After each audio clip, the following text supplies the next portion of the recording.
Crecimiento en Acción. Bienvenidos a Crecimiento en Acción. En el día de hoy estaremos hablando sobre un tema que es fundamental para alcanzar el éxito y la felicidad en la vida, el poder de la mente. Todos tenemos una gran capacidad dentro de nosotros, pero muchas veces nos limitamos a nosotros mismos con pensamientos negativos y miedos que nos impiden liberar nuestro verdadero potencial. En esta ocasión, hablaremos sobre cómo dominar el poder de tu mente para liberar todo tu potencial y alcanzar todo lo que deseas. Acompáñanos en este viaje hacia el descubrimiento de tus propios recursos internos y hacia una vida plena y satisfactoria. No olvides suscribirte al canal y activar la campanita de notificaciones para estar al tanto de todo el contenido valioso que compartimos. Comencemos. Domina tu mente. Comenzamos. Inconscientemente estamos formando hábitos en cada momento de nuestras vidas. Algunos son hábitos de una naturaleza digna, otros son de una naturaleza muy desagradable. Unos pocos, aunque no tan malos en sí mismos, son extremadamente malos en sus efectos acumulativos, y nos causan de vez en cuando mucha pérdida, mucho dolor y angustia, mientras que sus inversos traerían, por el contrario, una gran cantidad de paz y alegría, así como un poder cada vez mayor. ¿Tenemos el poder de determinar en todo momento qué tipo de hábitos tomarán forma en nuestras vidas? Dicho de otra manera, la formación de hábitos, la construcción del carácter, ¿es una cuestión de simple azar o la tenemos dentro de nuestro propio control? Lo hemos hecho, total y absolutamente. Seré lo que quiero ser, puede ser dicho y debe ser dicho por cada alma humana. Después de que esto ha sido valiente e inquebrantablemente declarado, y no solo declarado, sino plenamente reconocido interiormente, algo aún queda por hacer. Algo queda por decir con respecto a la excelente ley que subyace a la formación del hábito y a la construcción del carácter, pues hay un método simple, natural y sólidamente científico que todos deben conocer. Un método por el cual se pueden romper las viejas e inadecuadas maneras de pensar que atan a la tierra, y se pueden adquirir nuevos y deseables pensamientos que elevan el cielo, un proceso por el cual la vida en parte o en su totalidad puede ser cambiada, siempre y cuando uno sea lo suficientemente serio como para conocerla y, sabiéndola, usarla. Tomando acción a pesar de la imperfección. Como romper con el estreñimiento analítico y la parálisis.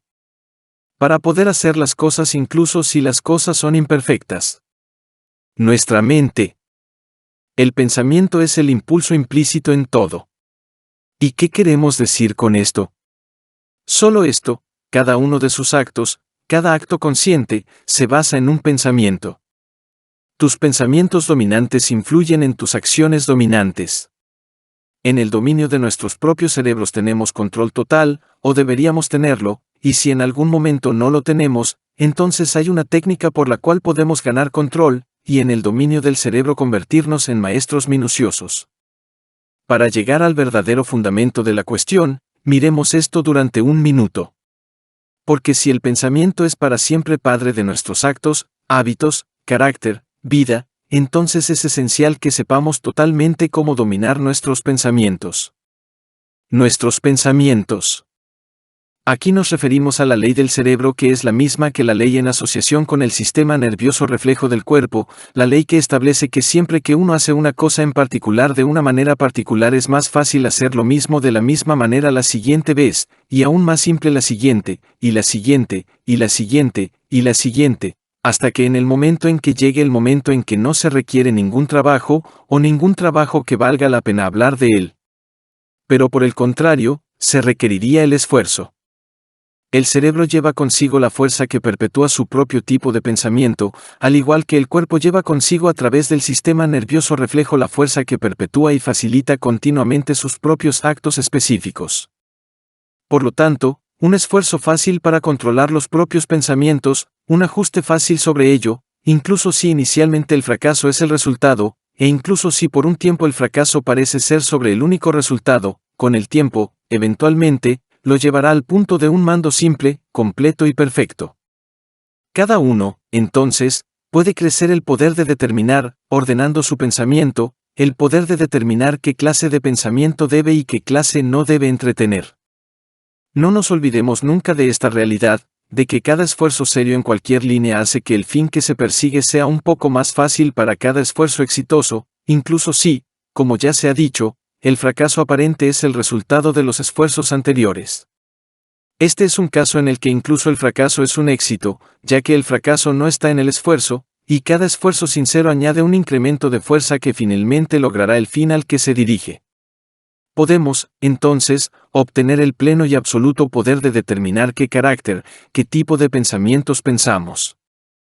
¿Debemos ahora prestar atención a un ejemplo concreto? Aquí hay un caballero, el cajero de un gran punto de venta, o el cajero de un banco. En su periódico matutino lee de un hombre que de repente se ha hecho rico, ha hecho una fortuna de $500,000 o $1,000,000 en un par de horas a través de la especulación en la bolsa de valores. Tal vez ha visto el relato de un caballero diferente que ha hecho prácticamente lo mismo recientemente. Sin embargo, no es lo suficientemente juicioso como para comprender que cuando lee uno o dos casos de este tipo puede encontrar, si examina el asunto con cautela, 1 o 200 casos de caballeros que han perdido todo lo que tenían de la misma manera. Cree, sin embargo, que estará entre los afortunados. Él no reconoce completamente que no hay atajos a la riqueza hecha de manera realista.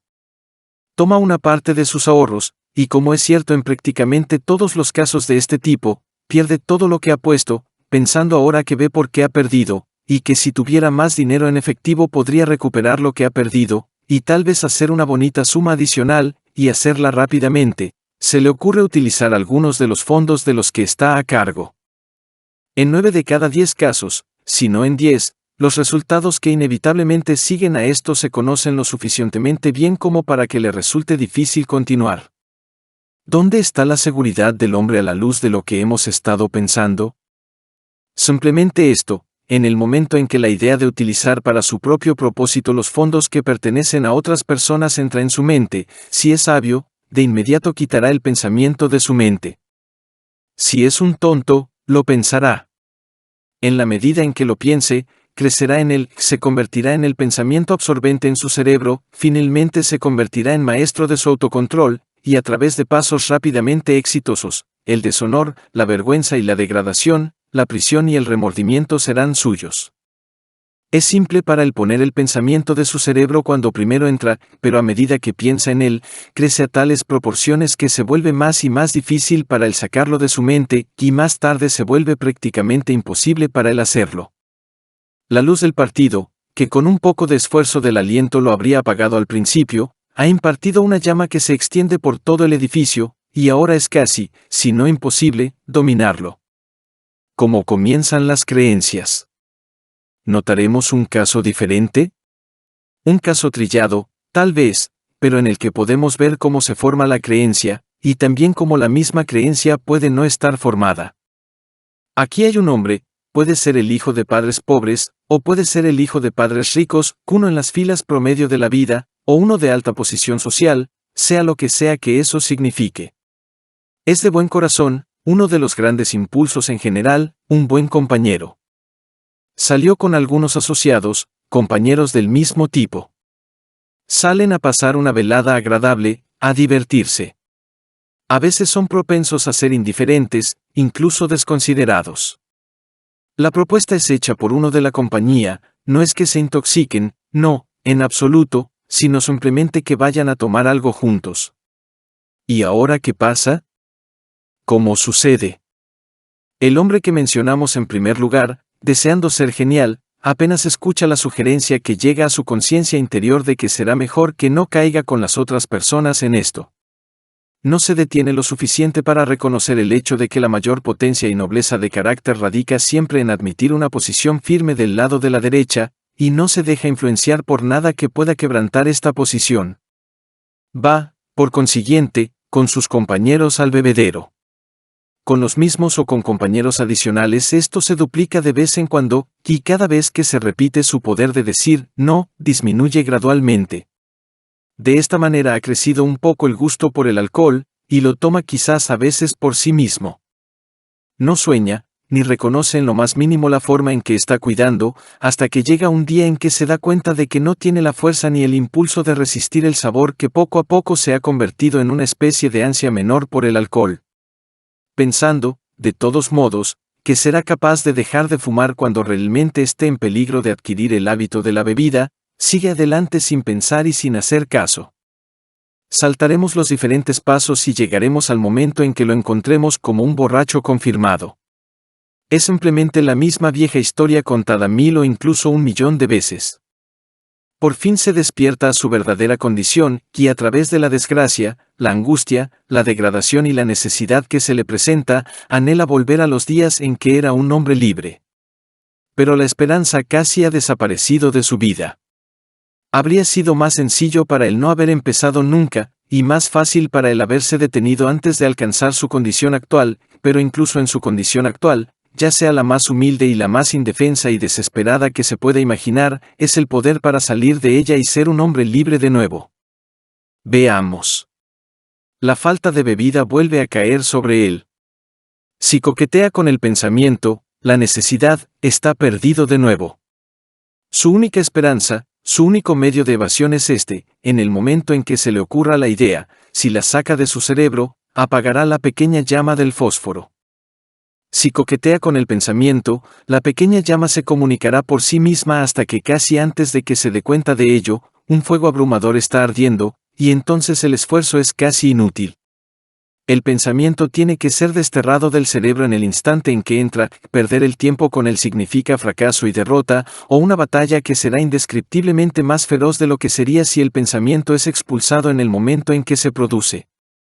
Y aquí tenemos que decir una palabra sobre una cosa en particular que podríamos llamar el natural de lo indirecto. Un pensamiento puede ser sacado del cerebro más fácil y exitosamente, no pensando en él, ni tratando de sacarlo directamente, sino lanzando el cerebro a otro objeto, poniendo otro objeto de pensamiento en el cerebro. Esto podría ser, por ejemplo, el ideal de autodominio pleno y perfecto, o puede ser algo de una naturaleza totalmente distinta de la idea que se presenta, algo a lo que el cerebro va fácil y naturalmente. Esto eventualmente se convertirá en el pensamiento absorbente en el cerebro, y el peligro ha pasado.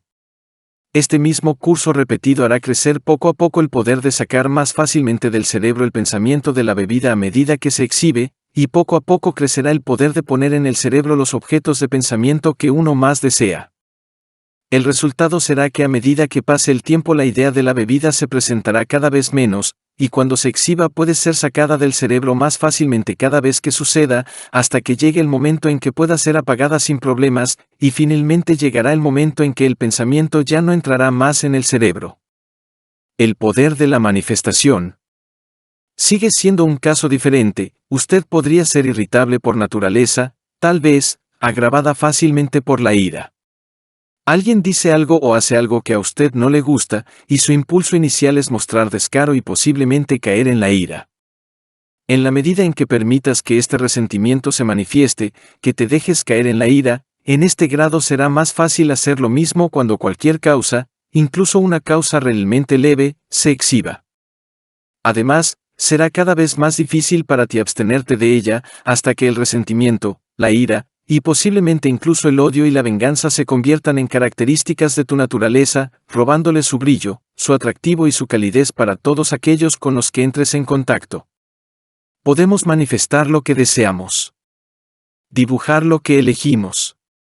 Sí, a pesar de todo, en la fracción de segundo que surge el impulso a la amargura y a la ira, lo detienes en ese momento, y lanzas el cerebro a otro objeto de pensamiento, el poder crecerá gradualmente para ejecutar esta misma cosa más rápidamente, más fácilmente, a medida que las causas futuras se exhiban, hasta que llegue el momento en que apenas haya algo que pueda irritarte, y nada que pueda impulsarte a la ira, hasta que más tarde, un inigualable resplandor y una atracción de la naturaleza y el temperamento se conviertan en rutinariamente tuyas, una atracción que difícilmente pensarías que sea posible en la actualidad.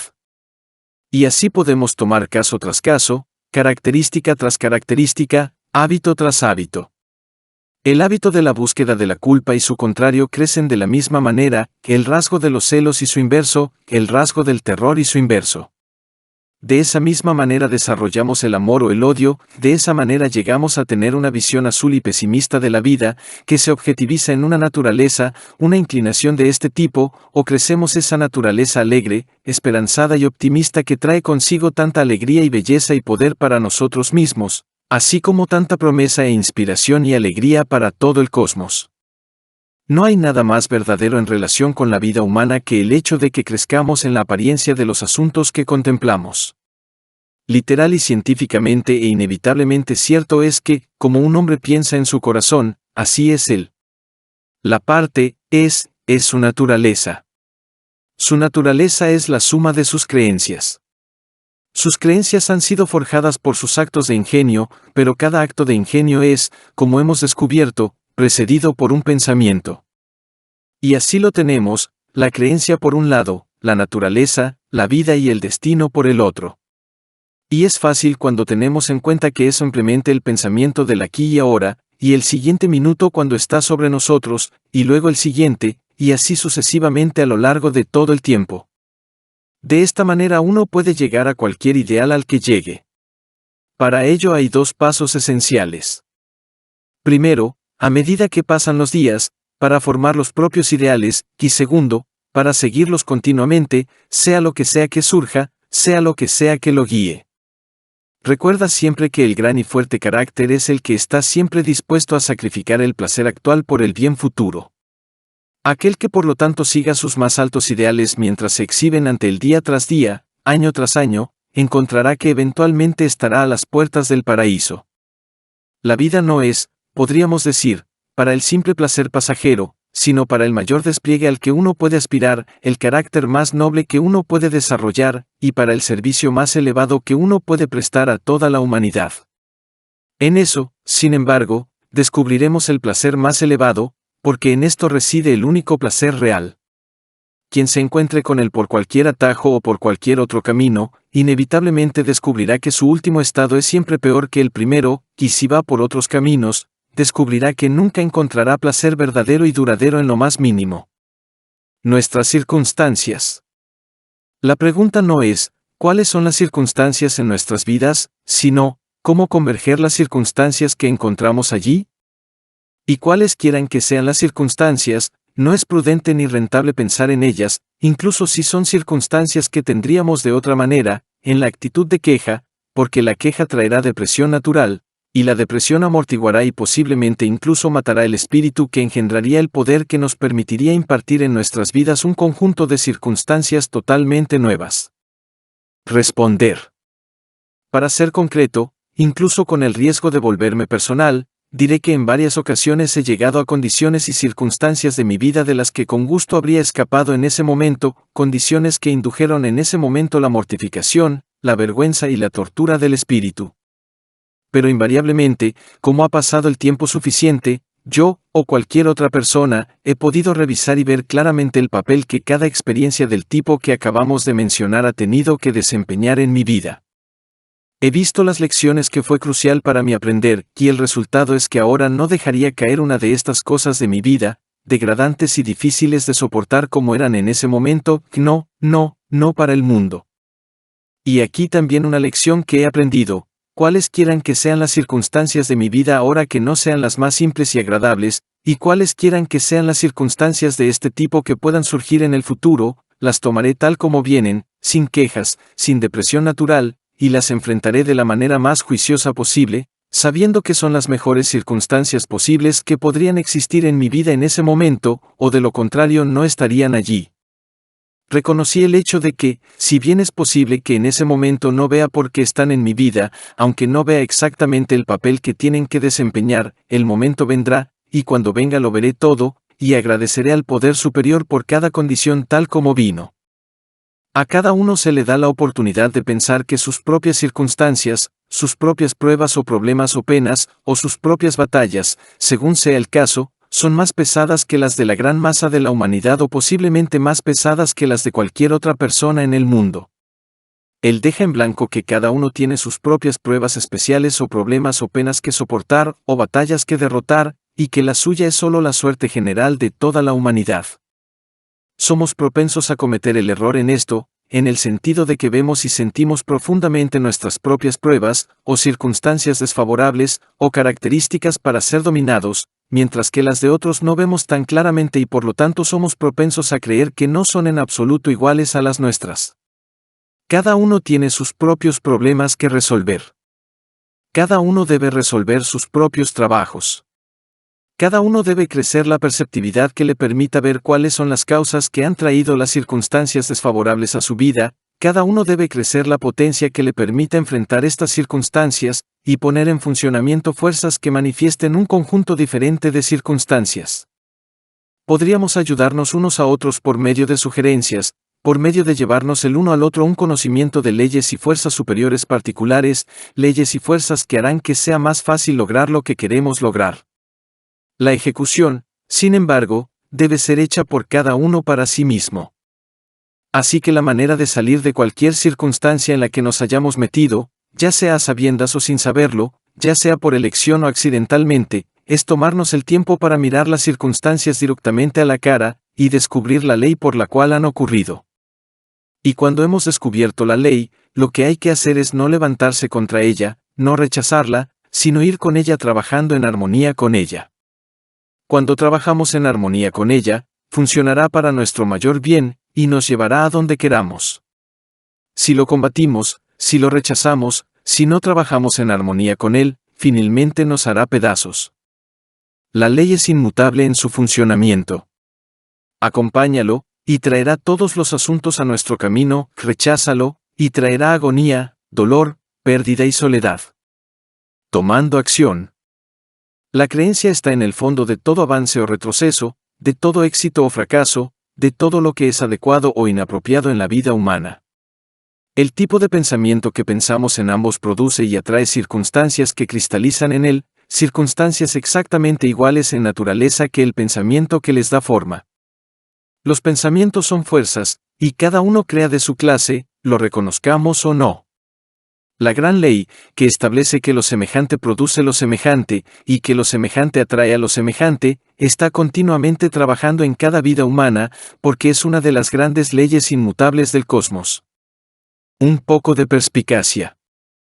Que uno se tome el tiempo para ver claramente las cosas que lograría, y luego mantener ese ideal firme y continuamente ante su cerebro, sin permitir que la fe, sus fuerzas de pensamiento favorables, cedan o sean contrarrestadas por dudas y temores, y luego se ponga a hacer cada día lo que sus manos encuentran para lograr, sin quejarse nunca, pero gastando el tiempo que gastaría de manera diferente en quejarse al centrar sus fuerzas de pensamiento en el ideal que su cerebro ha construido. Eventualmente traerá consigo la manifestación completa de aquello para lo que él se propone. Hay quienes, cuando empiezan a comprender el hecho de que existe lo que podríamos llamar una ciencia del pensamiento, que, cuando empiezan a reconocer que a través de la instrumentalidad de nuestras fuerzas de pensamiento internas, espirituales, tenemos el poder de moldear gradualmente las condiciones diarias de la vida tal como las queremos, en su exuberancia temprana no son capaces de ver los resultados tan rápidamente como esperan y, por lo tanto, son propensos a pensar, después de todo, que no hay mucho en lo que ha llegado a su entendimiento. Tienen que recordar, sin embargo, que al esforzarse por superar algunos pensamientos o por desarrollar una nueva creencia, no se puede hacer todo de repente. En la medida en que nos disponemos a utilizar las fuerzas del pensamiento, somos continuamente capaces de utilizarlas de manera más efectiva. El progreso es lento al principio, más rápido a medida que continuamos. El poder crece al utilizar, o, dicho de otra manera, al utilizarlo trae consigo un poder cada vez mayor. Esto está regulado por la ley de la misma manera que lo están todos los asuntos en nuestras vidas, y todos los asuntos en el cosmos que nos rodean. Cada acto y avance está en plena conformidad con la ley. Nadie que se dedique al estudio de la música puede, por ejemplo, sentarse al piano y tocar una obra maestra al principio. Sin embargo, no debe concluir, ni concluye, que la obra no puede ser interpretada por él, ni por nadie. Comienza a practicar la pieza. La ley del cerebro que ya hemos notado viene en su ayuda, por la cual su cerebro sigue la música más fácilmente, más rápidamente y con más seguridad cada vez que lo hace, y allí también entra en funcionamiento y en su ayuda la ley que subyace a la acción del sistema nervioso reflexivo del cuerpo, que también hemos notado, por la cual sus manos coordinan sus movimientos con los movimientos de su cerebro más rápidamente y con más precisión cada vez que lo hace, hasta que llega el momento en que lo que él tropieza inicialmente, aquello en lo que no hay armonía, nada más que discordia, se revela por fin como la música del maestro, la música que emociona y conmueve a las masas. Está en el uso de las fuerzas mentales. Es la reiteración, la constante reduplicación del pensamiento lo que hace crecer el poder de un enfoque del pensamiento cada vez más fuerte, y lo que finalmente trae la manifestación. Hay una construcción de carácter no solo para los jóvenes sino también para los mayores. ¿Y qué diferencia hay en los ancianos? ¿Cuántos envejecen con gracia, y cuántos envejecen de una manera bastante diferente? Hay una dulzura y un encanto que se combinan para hacer atractivo en la vejez, al igual que hay algo que no se puede identificar con estas palabras. Unos pocos se vuelven cada vez más queridos por sus conocidos y por los miembros de sus familias inmediatas, mientras que otros se apropian de la idea de que sus conocidos y los miembros de sus familias tienen menos respeto y muchas veces no están muy equivocados. Uno ve continuamente más en la vida para gustar, el otro ve continuamente menos. El uno se vuelve más querido y magnético para otras personas, el otro menos. ¿Y por qué es esto? ¿Por casualidad? No, por una visión lejana. Personalmente no creo que exista tal cosa como el azar en toda la vida humana, ni siquiera en el mundo o en el gran universo en el que existimos. La única gran ley de causa y efecto es concluyente, y el efecto es siempre similar a su propia causa especial, aunque a veces tengamos que retroceder considerablemente más de lo que estamos acostumbrados a fin de descubrir la causa, el padre de tal o cual efecto, o la condición actualizada, aunque no necesariamente actualizada permanentemente. ¿Por qué, entonces, la enorme diferencia entre los dos tipos de personas mayores? El uno guarda de los tormentos, y del miedo, y de la preocupación, y de las imaginaciones sin fundamento, mientras que el otro parece cultivarlas particularmente, para darse a sí mismo particularmente a ellas. ¿Y por qué es esto?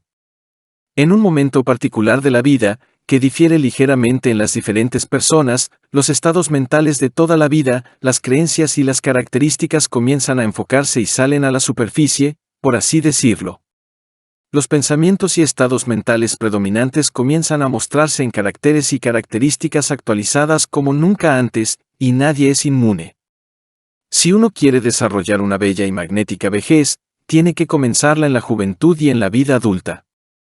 Sin embargo, si se descuida o fracasa en esto, puede entonces conformarse sabiamente a las condiciones y entregarse celosamente a poner en funcionamiento todas las fuerzas e influencias esenciales de contrapeso.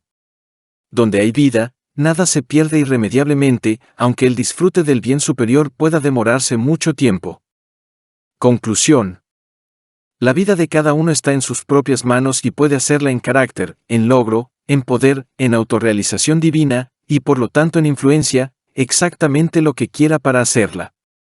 Todos los asuntos con los que sueña con más cariño son suyos, o podrían llegar a serlo si realmente lo hace en serio, y a medida que se eleva más y más a su ideal, y crece en la fuerza y la influencia de su naturaleza, se convierte en una ilustración y una inspiración para todos con los que entra en contacto, de modo que a través de él se anima y se fortalece a los débiles y vacilantes, de modo que los de ideales bajos y de un tipo de vida bajo instintiva e ineludiblemente tienen sus ideales elevados, y los ideales de nadie pueden elevarse sin que se muestre en su vida exterior. A medida que avanza en su comprensión del poder y la fuerza de las fuerzas mentales, descubre que muchas veces, a través del proceso de sugestión mental, puede ser de gran ayuda para alguien que es débil y está luchando, enviándolo a veces, y reteniéndolo continuamente en el pensamiento más elevado, en el pensamiento de la fuerza, la sabiduría y el amor más elevados. El poder de la sugestión mental, es uno que tiene enormes posibilidades para el bien si lo estudiamos cuidadosamente, lo comprendemos completamente y lo utilizamos justamente.